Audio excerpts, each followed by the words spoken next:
Hello everybody! Wonderful. I have just finished doing the Anubis reading, which was a time.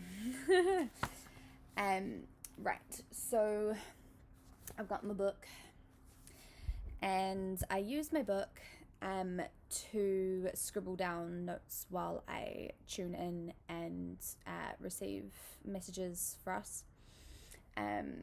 So as you are all aware, I am actually a day late in doing this reading for the full moon. The full moon was, I think it started for us on like July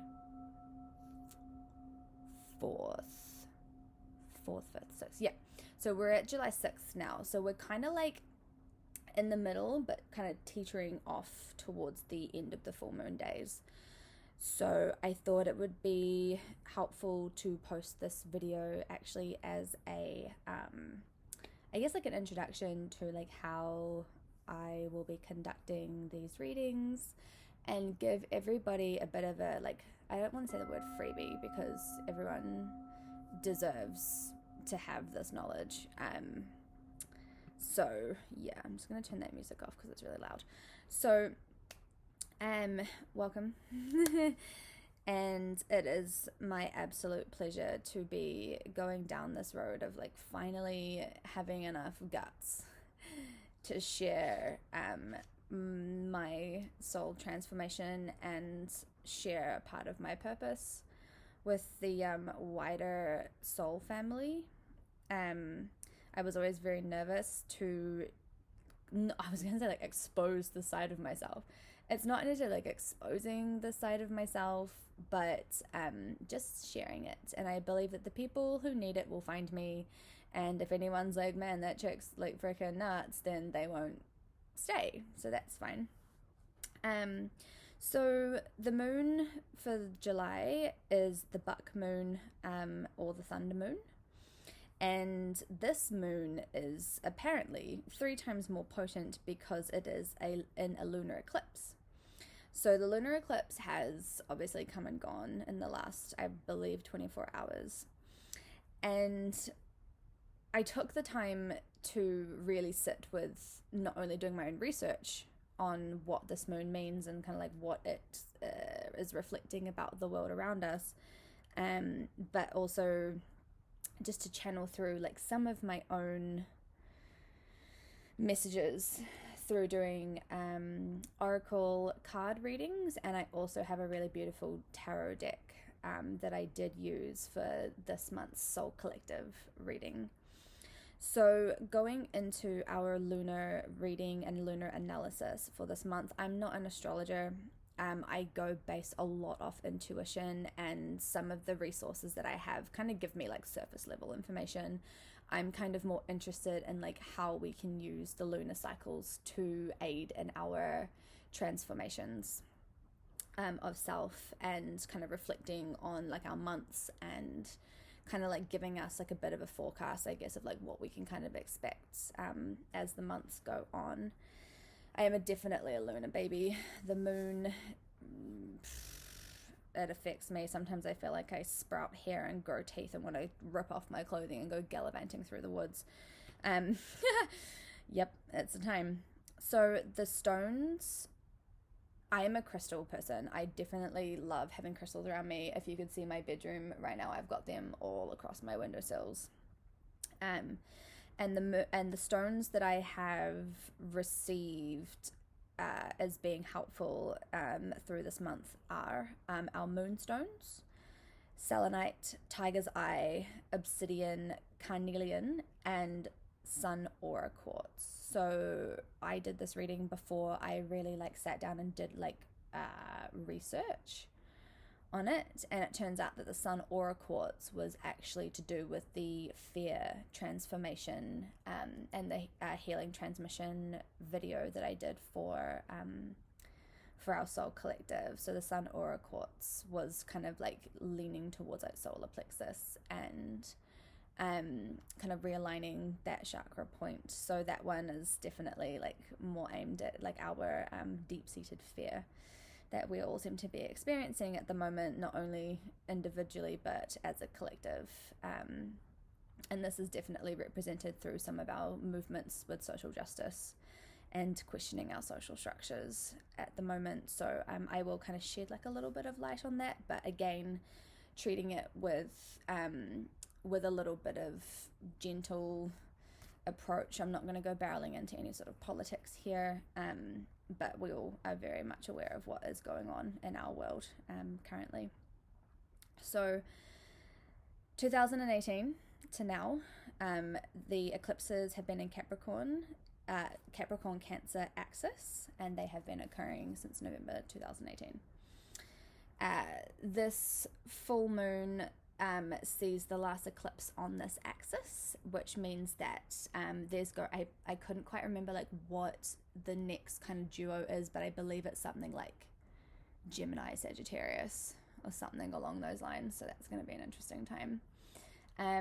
This particular full moon cycle is focusing a lot on home and emotions, huge changes in the status quo and structures of society.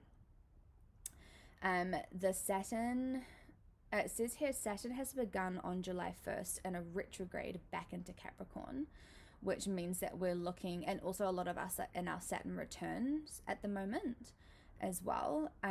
Relationships and roles at work will be put into question, and our abilities to want to be independent are going to start to come to light, that we feel like we're starting to gain more strength and more it's almost like we're wanting more responsibility because we feel like we're capable of doing so. So you're kind of wanting to step into more of a like self-dependent role, which would be really cool. Resolutions to past negative behavior. That's also coming in from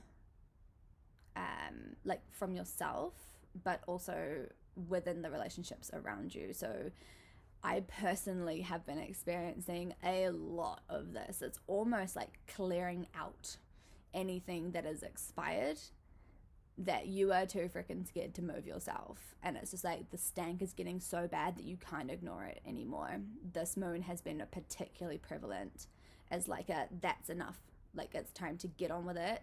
Move the shit out of your way that is literally holding you back, causing you stress, causing you anxiety, and move past it. So confronting. Expirations on friendships or things that no longer serve us. So I'm just reading from my notes here. Something that was really interesting that I channeled through as well was truths will come to light on many levels. So I believe that this is kind of like in conjunction with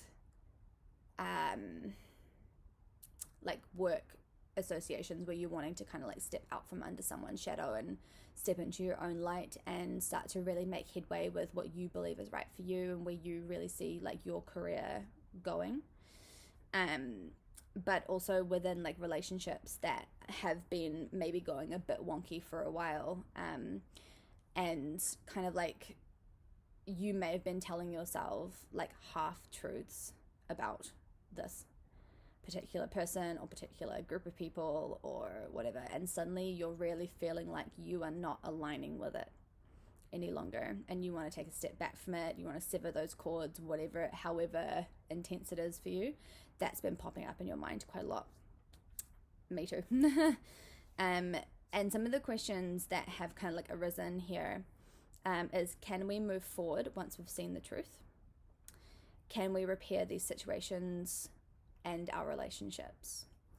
So I do genuinely believe that, you know, we're starting to see truths coming to light from, you know, within our social structures, within our governments.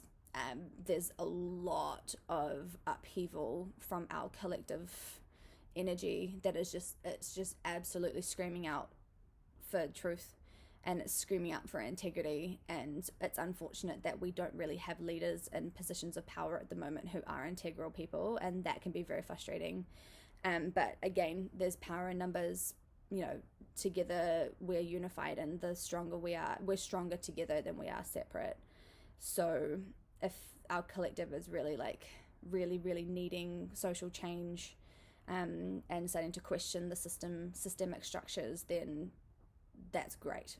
But again, it's going to cause a lot of pain, and it's not like an overnight thing. It's going to be in the works for quite a while, but I feel like at the moment the energy's kind of gone oof, and then it's gone boom, and then suddenly there it is in front of us, and we can no longer ignore it. And that is a good thing. So there's been a lot of tumultuous weather, like metaphorically speaking, and also like actually physically the weather has been kind of crazy where I am in the world, because we are going into winter in the southern hemisphere, whereas northern hemisphere will be going into summer at the moment. Regardless, there has been tumultuous weather going on within our minds, our hearts, our bodies, our souls, everything. And the beauty of this moon is that it's kind of signaling the end of that tumultuous weather. And it's kind of like, hey, new soul growth, what's up? We've been covered in rainstorms and have been met with many lessons. And it says here, have the lessons you were meant to learn found you yet? Have you overcome them? It's a good question to ask yourself.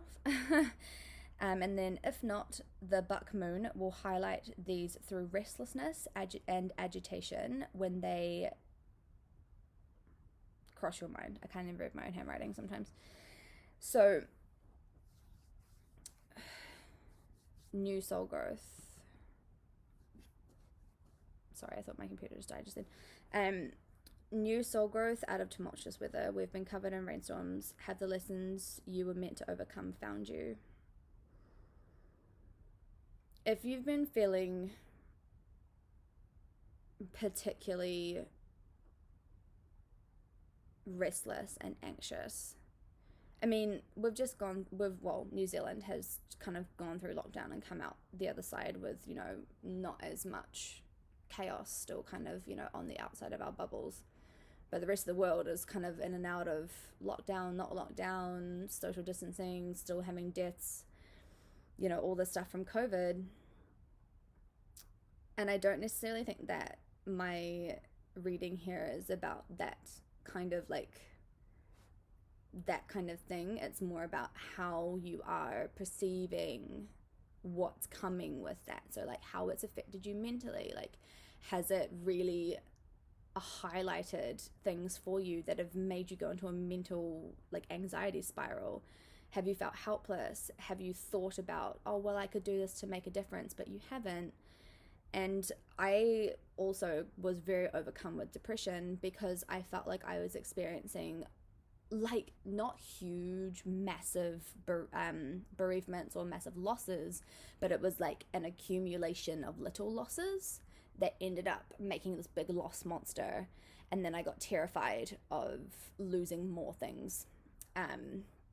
So that's kind of been the overall vibe that I've felt for everybody, is that there's a scarcity complex, there's anxiety, there's depression, there is just complete helplessness. But I find within that chaos, there's always lessons that arise for us to take on board and really sit with, because that's the only way that we're going to kind of dig ourselves out of that spiral. And around this time in the year, with this particular moon, it's kind of signaling a slow end to that chaos. And I wrote down here, seek health and wisdom out of the chaos. If your health has taken a bit of a nosedive,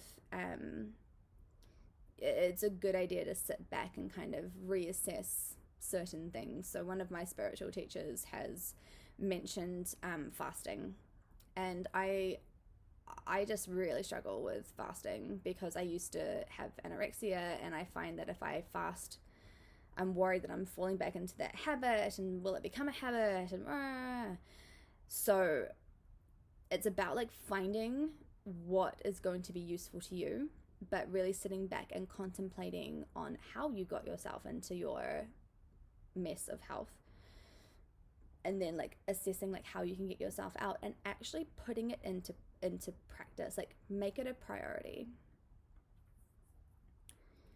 Dwelling on the past This is literally what my fear reading was about.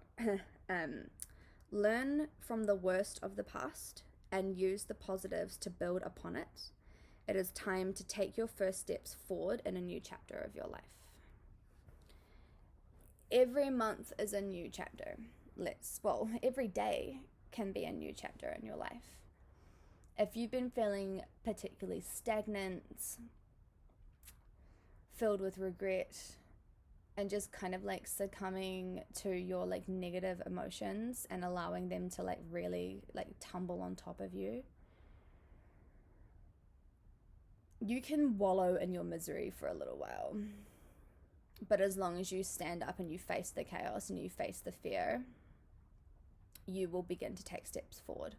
But the actual like vibes of the world is going to start to lessen with that chaos.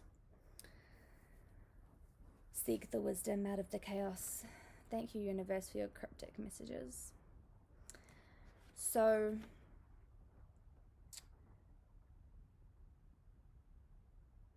going forward in July, it definitely, and everyone's like, full moon is about like releasing and, you know, all of this, you know, stuff.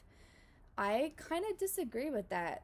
From like, just from the vibes that I'm getting, it's definitely more about a time of like introspect and like really starting to like put some conviction to your goals. And like, don't like make too many goals. Like if your goal list is like crazy long like mine, it can actually make achieving them seem like that much scarier. But like setting like one really realistic goal for the month, and that could be meditating for 10 minutes every morning, starting to change your diet, you know, beginning to make plans for your career movements because you're really starting to feel like it's time to do that. You know, walking your dog every day, just something that is achievable, and starting to take note of what it brings into your world. So when you start to move chaos and you start to learn from it, you start to open up space for other things to fill it. And it is definitely up to you what you fill that newfound abundant space with. Because you want abundance, you want prosperity, you don't want more chaos and anxiety. But you are the driver, so you will be the person who will allow that kind of shit into your world. So be honest with yourselves. If your home life is in need of some work, I think that this is definitely a time for some more honest and open communication. Being transparent with the people who you're sharing a living space with. Oh my God, like you need to, because you'll be surprised at like how much negativity can fester like in your living space. So it's like really up to you to like go again, like head to head with it, and like start to really actively like allow your world's time to and space to like kind of like settle and ground itself a bit more. A massive thing that I have like really felt for like our soul collective is the idea of energy transference. So this is something that like I ultra struggle with, and I read about this like not that long ago. I'm just gonna find the thing that I saw. So it's kind of funny because people go, oh yeah, like I'm so empathetic, like I take on other people's feelings, and it's like, well, we're all like beings of energy, and some people are definitely more susceptible than others to like really like packing on other people's shit, like carrying someone else's monkey on their back, and that is like empathy. But I think it's just it is like energy transference. So it does come down to like a physiological kind of sensation. It's an example, like you spend time with a person and for lack of a better term, like they're an energy vampire, and you actually end up leaving that interaction feeling heavy and sad, and they've like left in a way better mood, and you're like, what the fuck, like seriously, like what is that? And if you've ever thought that to yourself, you should not be hanging out with that person, or at least put like solid like energetic barriers up when you know you're going to be sharing a space with people who transfer their stuff onto you. And sometimes people like don't even do it consciously, like they are just those kind of people because they're on their own kind of little journey, and they might be going through a time and they're just really like sucking out the energy of the room, or they suck your energy out because you are giving so much light and so much love. Or they could just be that way inclined because they are just that kind of person. So